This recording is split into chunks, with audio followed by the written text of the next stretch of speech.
Los libros inspirados enseñan la verdad, como todo lo que afirman los agiógrafos o autores inspirados, lo afirma el Espíritu Santo. Se sigue que los libros sagrados enseñan sólidamente, fielmente y sin error la verdad que Dios hizo consignar en dichos libros para salvación nuestra. Sin embargo, la fe cristiana no es una religión del libro. El cristianismo es la religión de la palabra de Dios, no de un verbo escrito y mudo, sino del verbo encarnado y vivo. Para que las escrituras no queden en letra muerta, es preciso que Cristo, palabra eterna del Dios vivo, por el Espíritu Santo nos abra el Espíritu a la inteligencia de las mismas. El Espíritu Santo intérprete de la Escritura. En la Sagrada Escritura, Dios habla al hombre a la manera de los hombres. Por tanto, para interpretar bien la Escritura es preciso estar atento a lo que los autores humanos quisieron verdaderamente afirmar y a lo que Dios quiso manifestarnos mediante sus palabras.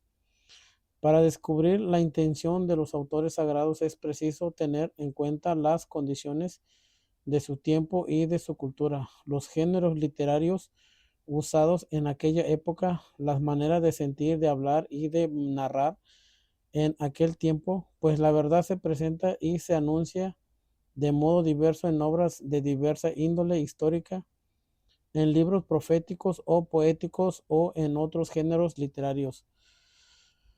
Pero dado que la escritura es inspirada, hay otro principio de la recta interpretación, no menos importante que el precedente y sin el cual la escritura sería letra muerta. La escritura se ha de leer e interpretar con el mismo espíritu con que fue escrita.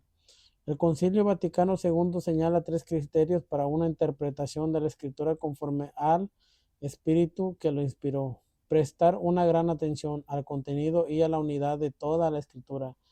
En efecto, por muy diferentes que sean los libros que la componen, la escritura es una en razón de la unidad del destino de Dios, del que Cristo Jesús es el centro y el corazón abierto desde su Pascua. El corazón de Cristo designa la Sagrada Escritura que hace conocer el corazón de Cristo. Este corazón estaba cerrado antes de la pasión porque la escritura era oscura, pero la escritura fue abierta después de la pasión. Porque los que en adelante tienen inteligencia de ella consideran y disciernen de qué manera debe ser interpretada las profecías. Leer la escritura en la tradición viva de toda la iglesia según un adagio de los padres. La Sagrada Escritura está más en el corazón de la iglesia que en la materialidad de los libros escritos. En efecto, la iglesia encierra en su tradición la memoria viva de la palabra de Dios y el Espíritu Santo le da la interpretación espiritual de la Escritura. Estar atento a la analogía de la fe. Por analogía de la fe entendemos la cohesión de las verdades de la fe entre sí y en el proyecto total de la revelación. El sentido de la escritura. Según una antigua tradición, se pueden distinguir dos sentidos de la escritura, el sentido literal y el sentido espiritual. Este último se subdivide en sentido alegórico, moral y anagógico. La concordancia profunda de los cuatro sentidos asegura toda su riqueza a la lectura viva de la escritura en la iglesia. El sentido literal es el sentido significado por las palabras de la escritura y descubierto por la exégesis que sigue las reglas de la justa interpretación. Todos los sentidos de la Sagrada Escritura se fundan sobre el sentido literal. El sentido espiritual, gracias a la unidad del designio de Dios, no solamente el texto de la Escritura, sino también las realidades y, y los acontecimientos de que habla pueden ser signos. El sentido alegórico, podemos adquirir una comprensión más profunda de los acontecimientos reconociendo su significación en Cristo. Así el paso del Mar Rojo es un signo de la victoria de Cristo y por ello del bautismo. El sentido moral. Los acontecimientos narrados en la Escritura pueden conducirnos a un obrar, a un obrar justo. Fueron escritos para nuestra instrucción. El sentido anagógico. Podemos ver realidades y acontecimientos en su significación eterna, que nos conduce en griego anagoge hacia nuestra patria. Así la iglesia en la tierra es signo de la Jerusalén celeste.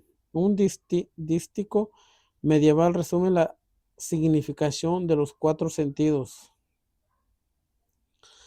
La letra enseña los hechos, la alegoría lo que has de creer, el sentido moral lo que has de hacer y la anagogia a dónde has de tender.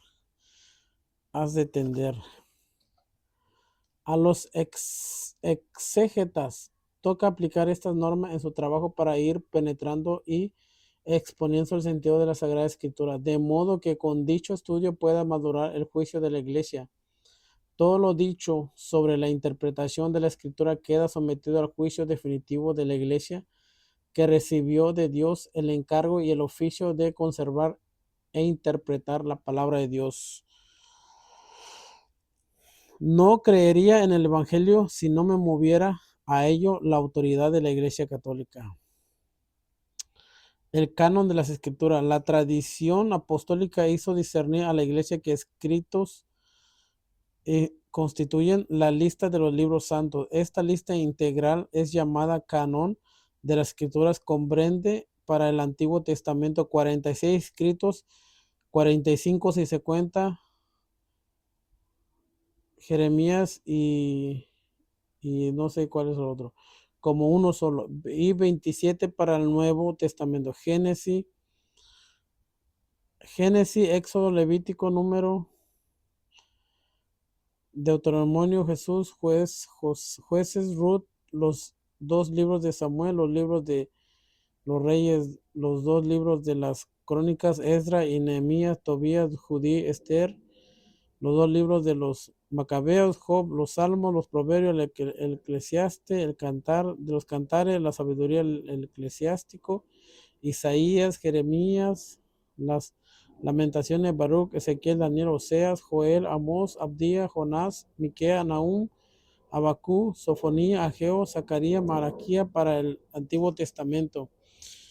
El Nuevo Testamento, los Evangelios de Mateo, de Marcos, de Lucas y de Juan, los Hechos de los Apóstoles, las cartas de Pablo a los romanos, la primera y segunda, a los corintios, a los gálatas, a los efesios, a los filipenses, a los colosenses, la primera y la segunda, a los tesalonicenses, la primera y la segunda, a Timoteo, a Tito, a Filemón, la carta a los hebreos, la carta de Santiago, la primera y la segunda de Pedro, las tres cartas de Juan, la carta de Judas y el Apocalipsis para el Nuevo Testamento.